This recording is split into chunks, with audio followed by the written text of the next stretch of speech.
my name is Palma Accardi, and you are watching Tidal Flooding Talk. We are brought to you by the New Jersey Coastal Coalition and filmed live every Sunday night here at the Irish Pub in Atlantic City. And I'm meteorologist Dan Skeldon. Thanks so much for joining us on this Sunday evening.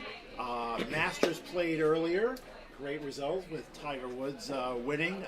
And the reasons they played early is the reason why we may be a little concerned later tonight with some severe weather. So we're going to talk about that a little bit later on. As always, we're excited to welcome another great guest, talk a little weather, storms, and whatever else comes up. Of course, you can join the conversation live. Dan Ponzio, our return guest tonight, had you on, last spring maybe, Dan? Yeah, I think it was last spring, yeah. Thanks for being here. Appreciate it. Very good. Thanks for having me back. I did. And tell us a little bit about yourself, Dan. I'm a local Atlantic City guy, born and raised here in Atlantic City, still live in Atlantic City, Chelsea Heights section, and land surveyor my entire life. Father Arthur Ponzio Sr. started a business here in Atlantic City in 1950. Business still going on. My brother Arthur and myself own it, and it's still a very lucrative business. We work hard, but it's well worth it, and we do a lot of work here in Atlantic City. Thankfully, our expertise and knowledge and local knowledge has led us to a long existence here, and that's what we do. I'm also a operating Marine captain, USCNG Marine captain of the vessel. And how did you get started doing that? Well, I've been a fisherman my entire life. I was born and raised, like I said, in Atlantic City up on New Hampshire Avenue on the beach. And, the fishing aspect of my life really caused me to become a captain eventually, Fished very heavily as a young man with my uncles and my brother and my father. And as time progressed, I started my own thing, bought a nice little Boston whaler, of course, and started with that. And now it's progressed to me owning a big offshore high-performance boat. And I run charters and a whole bit. I love it. And what kind of fishing is going on right now? Well, right now, actually, oddly you should ask, I was up in the Raritan Bay. And I was catching striped bass up in the Raritan Bay. It's just started. So we probably have another about a month of that up north. Some of that migration will come down here. We'll get some off of Atlantic City. And, it's pretty sharp. There's some, right now, in the surf of Atlantic City, guys are catching them off the jetty. But the main biomass is up there to the north. It's coming this way, though. Born and raised in South Jersey, then. Born and raised in the area. What changes have you seen along the shore with our weather, with your business? Over your lifetime, and even more specifically, say over the last decade, where things have changed a little bit more. Yeah, certainly have. Frequency of storms, of course. I think the frequency has, I wouldn't say dramatically increased, but certainly increased. I mean, as a young man, I can remember, you'd get one every 7-8 years, a good storm. We're getting pretty good storms every year, and real dramatic ones every 7 or 8 years. Right. The tidal flooding, I live in Chelsea Heights section, and it's a dozen times a year we get water in the street. When I was a kid, if there was water in the street, we went out and took a picture of it. It was a rare occurrence. And now kind of a way of life, right? It's kind of a way of life, there's no question about it. So it's changed in that aspect. Certainly, and then from a surveying aspect, of course, there's been dramatic changes, especially since Sandy, with this whole the flood certificates and things of that nature, and the construction types, which we'll get into later. But there's been a lot of changes. Certainly has been a tremendous amount of changes here. Now I know construction codes have changed since Superstorm Sandy. Has land surveying changed? Are there new requirements, or do you just follow the same guidelines that you always have? Right, there certainly is new requirements. FEMA has adopted new flood certificates. They keep updating them. They have throughout the years, but in the past, the maybe 5 certificates ago, 83 was about 5 certificates ago. But before 83, it was like 72. So there wasn't a lot of updating going on. Now there's a lot of updating. There was 3 updates in the past 5 years. And can you explain what an elevation certificate is and why these flood insurance companies and FEMA are so interested in people having them? Certainly. They what they do is they delineate the type of construction of your house, number one. What zone your house falls in on the FEMA maps, number 2. Number 3, the elevations that are specific to your home, being the finished floor elevation, the crawl space elevation, if you have that, your mechanical elevations, and all other pertaining elevations. And number four, all these numbers and these parameters are used by the insurance companies to rate your home. And the final synopsis is, the more in keeping with FEMA's requirements your home is constructed and elevated, the lower your flood insurance rate will be, of course. And these things have dramatically changed in the past 5 years. Dramatically changed. And that's why having an elevation certificate right off the bat, especially if it's good news and shows you are higher up, but having an elevation certificate will help the homeowner save money. In many instances that is the case. However, you have some instances where the homes were built prior to the 70s and the finished floors are extremely low and there's no venting in the crawl space. The crawl space is below grade. There's a lot of things that are negative to the rating of a flood insurance policy. So each structure and property lives and dies on its own merit. Sometimes it's a very negative impact. Sometimes. Right. I would say now especially, with all the new construction that has occurred on the island in the past 5 years, it has been pretty dramatic. I would say certainly the majority of the homes will benefit from having a properly prepared flood insurance. So you would say that, any new construction, a homeowner should invest. It's a small investment that will save you money. In new construction, so it's an absolute requirement. For instance, some of the municipalities have adopted the new flood maps. Some have not. Like Ventnor, for instance, has not.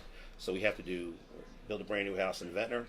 We have to do 2 flood insurance certificates. One on the NGVD 29 datum, and one on the 88 datum. The 88 datum uses the new map. The 29 datum uses the previous map. However, in Ventnor, that map is still the map that is legal. So if you were to get flood insurance in Ventnor, you would get it from the old map today. Yeah. That's just the way it is. It's and eventually all those old maps will go away. The preliminary maps will be adopted by every municipality eventually, but that hasn't occurred. And your job will be a lot easier when that happens. Well, it's to me, it's all the same. You just have to be tuned in to what they're asking, and it's quite involved. Okay. Now, an elevation certificate is specific to the property. Correct. So, without one, we had Tom Heist on the show, and he was saying that the flood insurance agent will, give the worst case scenario without the elevation certificate. Correct.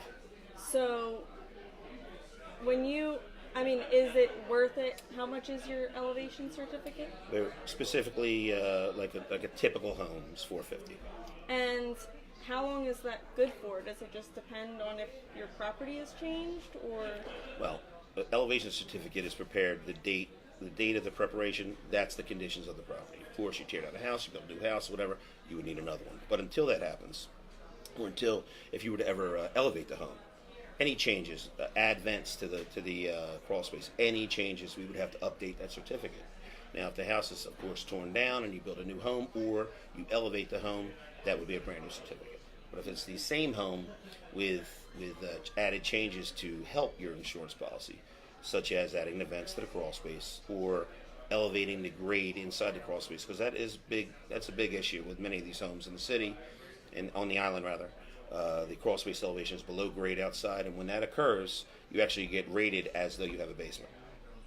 And that's a tremendous change. So if they are to elevate that grade inside the crawl space to at or above the adjacent grade outside and add the proper vents, that'll give them the best possible in a crawl space type construction. And how much would something like that run someone? Well, it varies. Make those changes to their home? Of course, that varies home to home as well. How much soil do you have to add to that crawl space? How accessible is it? Some of these things are brutal. They're real low, and to get guys in there and soil, and it's very hard. And the contractor will change his price accordingly, of course. And as for the vents, there's a bunch of companies that make them. The actual cost of the individual vents changes pretty dramatic company to company. I would say on an average, the vents are $200 a piece to get them installed. Whoever puts them in, throwing a dart at the wall, because the change, every contractor's different. Between $150 and $200 a piece to put them in. So you're probably talking about $400 a vent to put them in. Some of these homes require a lot of vents. Now, let's say you require 10 vents. Let's say it's $4,000, $3,000 to put it in, but you're paying $2,500 in insurance. and it knocks it down to a very low policy of $800, $500. 4 years you get all your money back. If you're going to live here for 20 years, you really have a lot of savings. So, it's a business decision. It's a monetary decision that the homeowner has to make, of course. But obviously, having a proper flood insurance policy will get you the best rate on your insurance. Now, has the changes in your profession since Sandy then been for the better in general, or are they mixed? I mean, because Sandy changed the way so many people, viewed storms, lived their lives along the shore, done business. And has it been a positive, negative, or kind of mixed in your line of work since Sandy? Well, I would say that it's been a positive for the populace, the people, no question about it. Because what it's doing is it's not everybody is on an even playing surface here. You have guys in houses.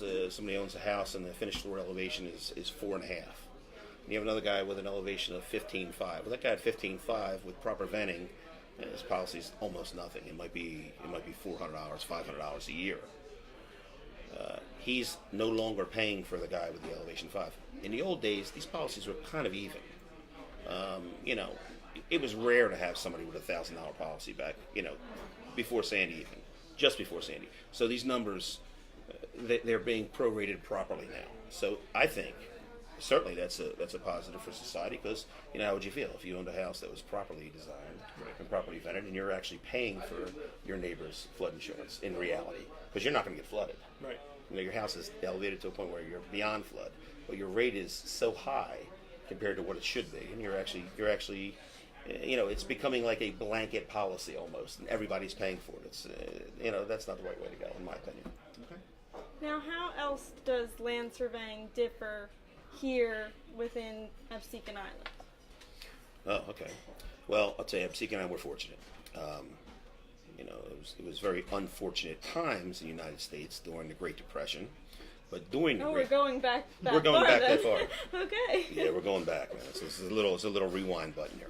Okay, but during the Great Depression, there was a project that was initiated called the WPA, Works Projects Administration, and they came in to some of these barrier islands along the shore here, and they established monumentation baselines, and they put monuments in that were very firmly established, and they did that in Atlantic City.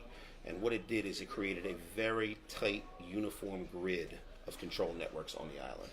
It goes from Main Avenue in Atlantic City all the way down to the tip of Longport. There's these monuments. And it's very heavily monumented in Atlantic City, of course, because back that time, Atlantic City was very populated, and it was the hub. It was the center of activity on the island, on Absecon Island at that time.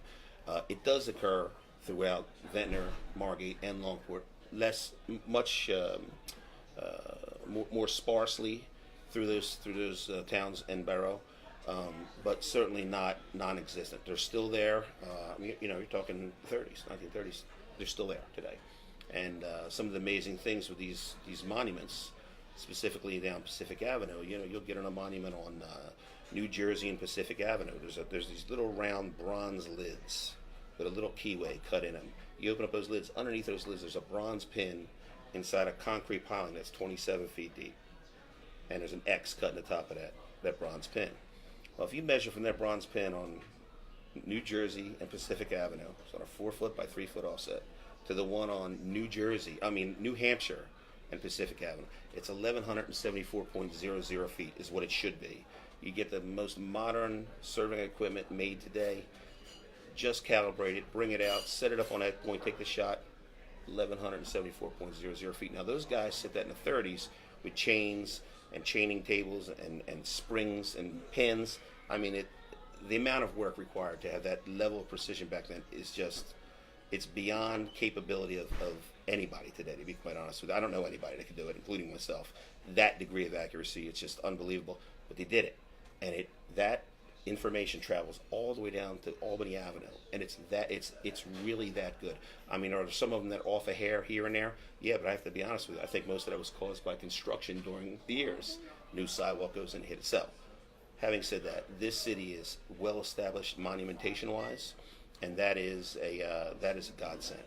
You get offshore, you get over to Brigantine. Thank God there was some historic surveyors in the town of Brigantine, the city of Brigantine, that were very good surveyors, and they had set up their own monumentation system, and it's actually very accurate. They did a tremendous job. Mr. Schilling, tremendous job. And those points still exist as well. But here specifically on Absecon Island, that is just a tremendous benefit to surveyors. Tremendous benefit. That's great. I want to say hi to some people tuning in, and of course you can always just chime in, say hi, stop by the Irish Pub. We're here every Sunday, 7 p.m. Won't be here next Sunday. It's Easter. You guys have Easter plans with family? Yeah. Maybe. Each other. Easter egg hunt at our house. Nice. Can't wait. Nice. Who's hiding? Who's finding? Yeah. I'm hiding her, and everyone's okay. going to try to find her. It's going to be great. So we'll And be everyone will forget about me, and Right. I won't be at the next Tidal Flooding Talk. which will be the Sunday after Easter. Next Sunday I'll chime in since we're having a quiet Skeldon family Easter with me, my wife, and my newborn Kenzie. So it's just the three of us. So we'll be on next Sunday with a quick little chat there. Do want to address the severe weather, as a couple guys are asking about that, or the potential for severe weather later tonight. It's not tidal flooding related, which is good. It's been a quiet year for that. But we do have a strong cold front approaching, severe storms, tornadoes, all that sort of stuff from Ohio to Georgia and the deep south today. You know the drill, guys. Like, when storms approach and we're fogged in, we got the ocean air, usually that is a defense for us, and it knocks back the storms. The storms weaken. However, the potential is there tonight, especially the farther inland you go, for some gusty thunderstorms. It'd be like 3, 4, 5 a.m., the time that will wake you up early or wake you up in the middle of the night. Strong winds, hail, heavy rain, a lot of thunder and lightning possible with these storms. The threat is higher the farther inland you go. So Salem, Camden, Gloucester counties, the threat is highest. And then like Hamilton to Millville, the threat is still pretty high. And then you work your way to the shore. The threat doesn't go away, but the threat is less. So we'll keep an eye on it. When do you think it'll subside? I think by morning it's all done. Everything's off the coast, and the next 3 or 4 days look quiet. There's no tidal flooding on the forecast. We just do have to watch for those severe storms late tonight. 3, 4, 5 o'clock. And that's a problem time with any type of weather because everyone's sleeping. So let's say there's a tornado. There won't be tonight, all right? We hope there won't be. But let's say there's a tornado. It is a problem for our field. How do you wake people up at 3, 4, 5 a.m. to get the word out? Now, I know mariners, I don't know if you have one, Dan. Used to, and I had one as a kid. It was my Christmas gift from my parents as a Barometer. kid. A weather radio. Oh, weather radio, yeah. And you press the button, and the red light will go on. And if there's a warning, a loud alarm sounds. Now, most phones have that today, too. Automatically with tornadoes, automatically with flash flooding. Not with severe thunderstorms, though. So with severe thunderstorms, you have to kind of subscribe to a service to get one. So, So it's just the flash flooding and the tornadoes. Are there any other alerts that will absolutely that's it. come on your phone? No, those two will come on every phone unless you opt out. And I don't think there's a reason to, because flooding and tornadoes are pretty serious things. Severe thunderstorm warnings aren't included for a variety of reasons, but you can be a weather weenie like me and get an app that will alert you when severe thunderstorm warnings are coming. Why do you need it? Just in case. I have to sleep too. Not too much with a newborn, but I do sleep a little bit. So forget about sleep. Yeah. Do any of our Facebook viewers have questions, comments? Lots of hellos. Some people asking about severe weather tonight, so that is covered. Peggy Tees, Tracy Ann, hi to you. Tracy, no flooding in Brigantine from the bay or the ocean, but if you do get a heavy thunderstorm, you get some downpours. I mean, you know how easily we even just pour drainage flood here. There's an issue with that, and here's the issue with that. The drainage system along the barrier islands really needs to be really maintained. Was that built in the 1930s too by the WPA? Way before that. Way before that. Way before that. And I'm going to tell you something. It really worked, but you have to maintain it. And throughout the years, it has not really been properly maintained, especially in the last 20 years. It sands in. We're Barrier Island. There's a ton of sand here. Sand goes in, fills in those pipes a little bit. Now you had to get a 20-inch main. Now you have like a 3-inch main. Well, it can't get the water out. That's why I have a lot of standing water. These things have to be jetted out and cleaned constantly. It's a constant maintenance item.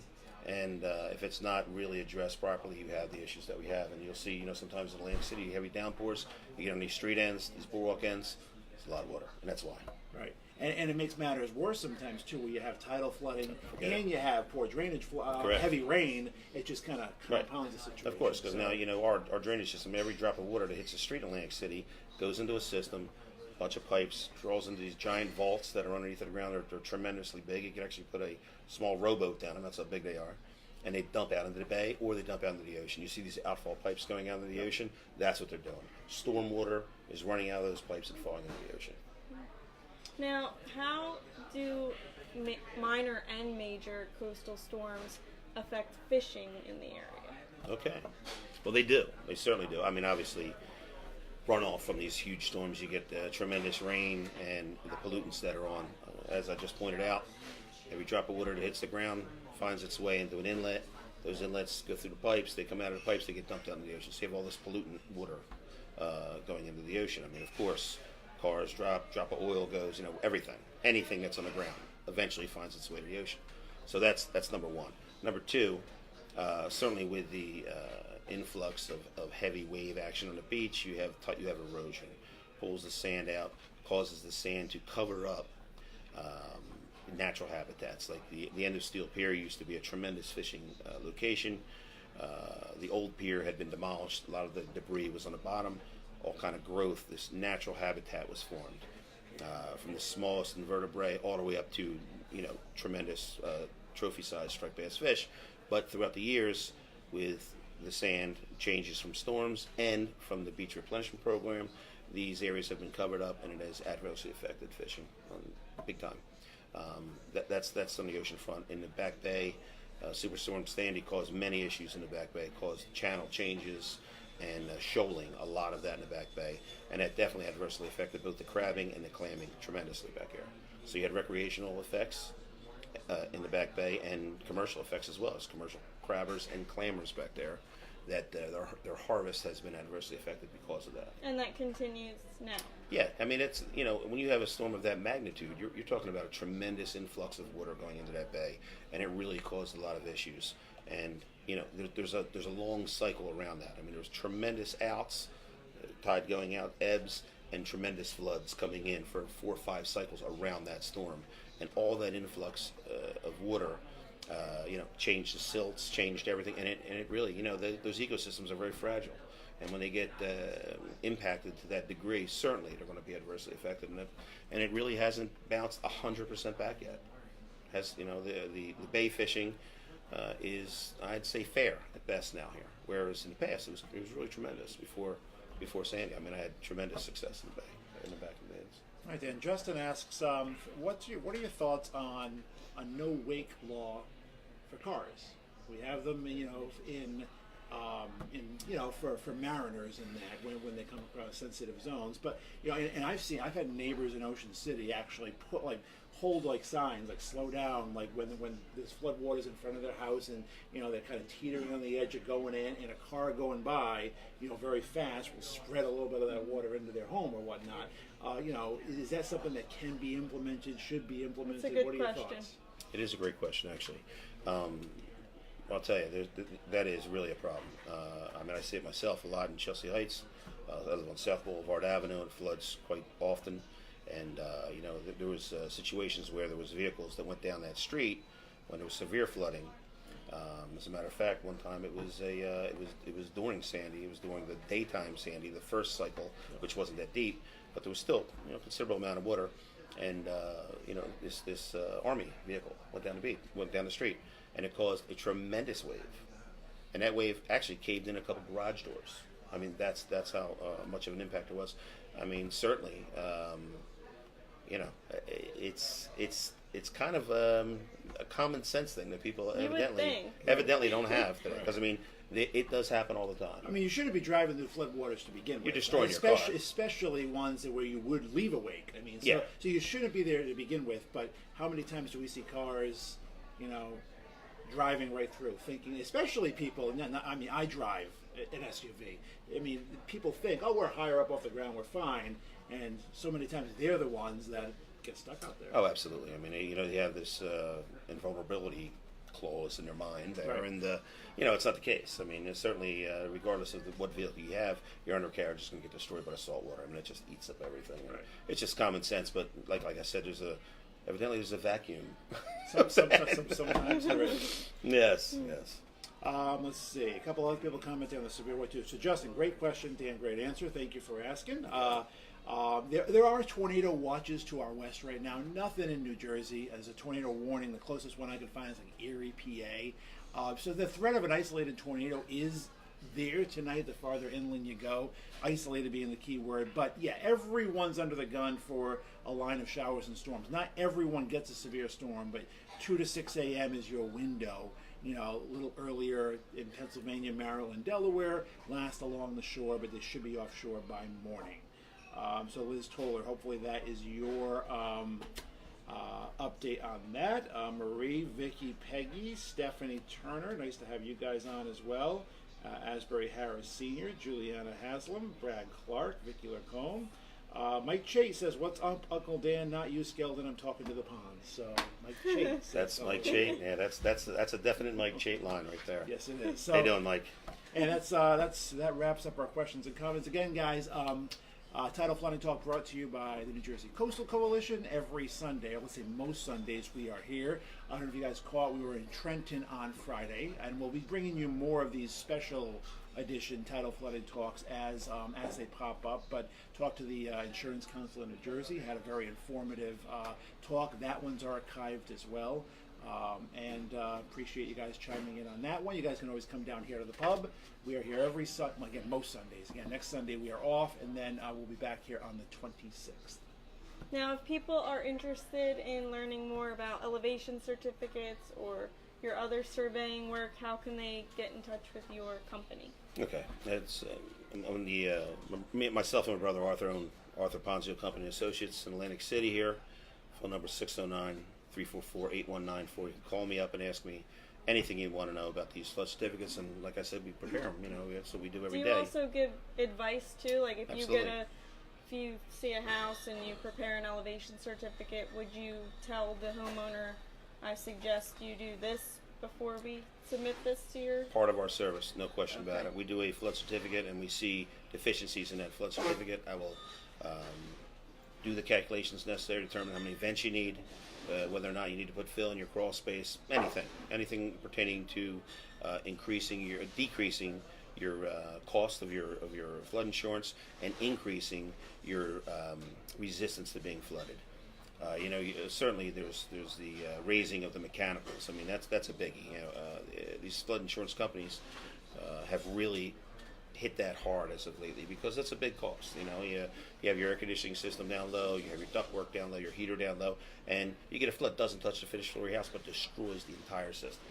And it's a major, major cost. And not only do you have to rip out everything, you have to rip out the ductwork because it's filled with salt water. There's all these issues. So there's changes with that as well that you can make to really decrease the cost. I heard you personally relocated yours I did. before a storm hit. I did it right before Sandy.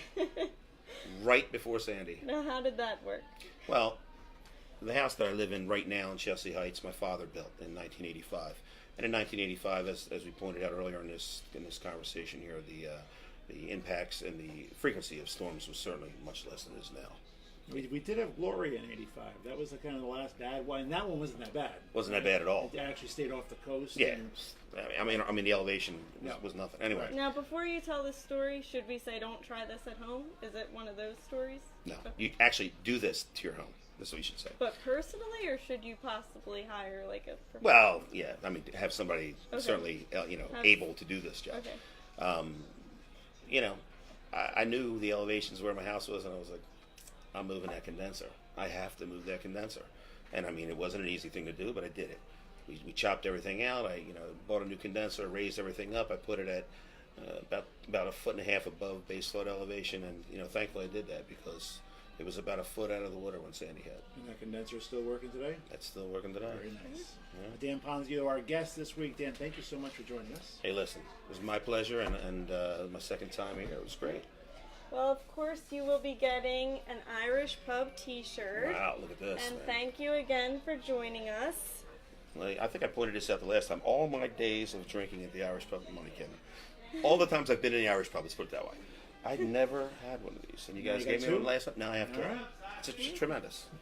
Another Thank God for this, right? Another benefit of coming on Tidal Flooding Talk. Exactly. And some great food and drink away. And again, you guys can join us down here any week that we are here. We'll see you back here on the 26th. Have a great night. And watch out for those storms, 2 to 6 a.m. That would be the window. 2 to 4, I think, farther west, 4 to 6 closer to the shore. And then we have a nice week of weather. No tidal flooding, but some poor drainage flooding from some of those storms if possible. Thanks for joining us, guys. Good night. Good night, everybody.